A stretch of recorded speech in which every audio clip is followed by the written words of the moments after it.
Wouldn't it be great if recital prep was fun and lighthearted instead of stressful for students, their parents, and you? Of course. In this video, I'm going to be sharing 3 general ideas on how you can help your students practice for an upcoming music recital. And in each of those general practice ideas, I'm going to give you practical tips on what this can look like in your studio. If we haven't met before, I'm Rosemarie from the Unfinished Lesson. And I want a life where I can have it all, balance in juggling my studio and work and family life with twins, plus still having time and energy for being creative in my teaching. Now, the Unfinished Lesson started as my way of helping other independent music teachers get balance in their life and creativity in their studios. Because guess what? You can have both. Be sure to watch to the end. I'm going to be sharing a resource that is going to help you take all the things we talk about in this video and apply them. So you're going to have students laughing and smiling as they practice for an upcoming recital. And you're going to be seen as a creative teacher, even though it doesn't take any more admin time from you. So idea number 1, make it fun. Now, I know that's pretty obvious based on the title of this video, but I think it's a really good reminder. We tend to revert back to what we did when we were students. And as a student, I didn't really do fun stuff. You know, we drilled. That's basically what we did.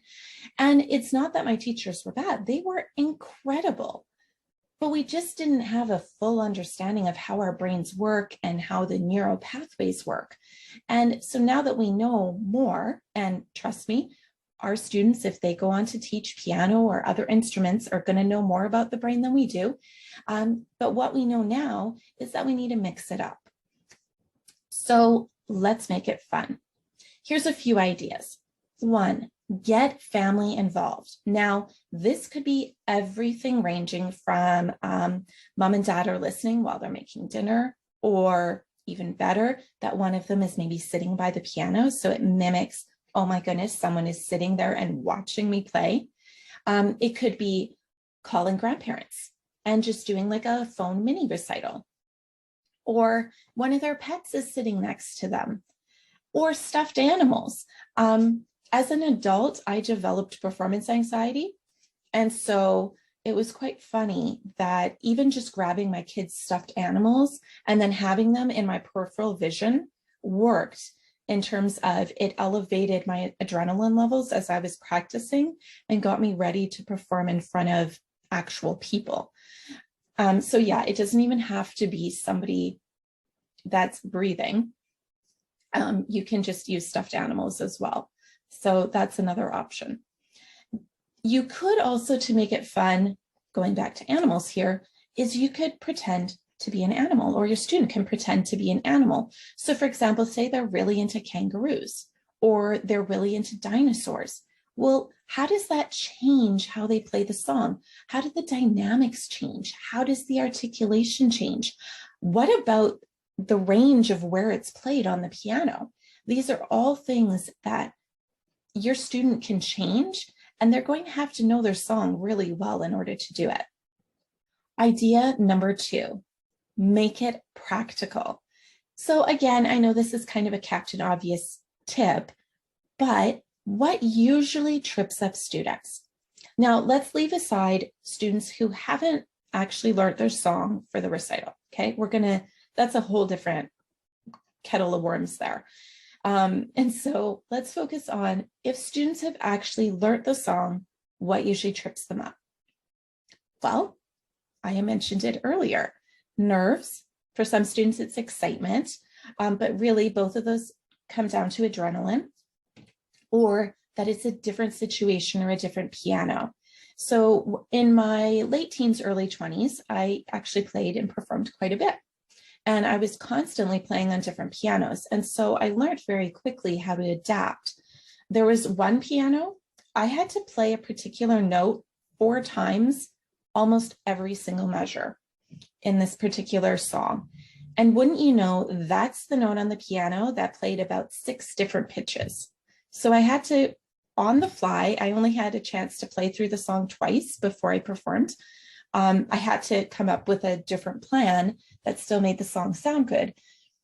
Now, our students aren't going to have that level in all likelihood. So how can we help them?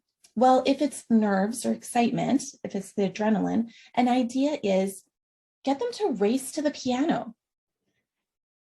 I know normally I wouldn't want students running in the studio, whether it's the studio happens to be their home or whether it's your place.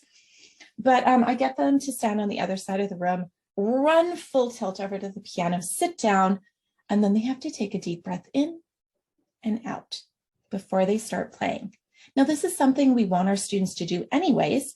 And because they've just run, their heart rate is actually elevated. And you'd be surprised, actually, I've had some of my teen students do this as well. They found it really useful. And so, yeah, just getting the adrenaline going is the idea here. Another idea is to play the song in a different order. So you could just grab a die and get them to roll it. Now, this works really well if a student is memorizing a piece, and for example, you want to have memory spots within the piece.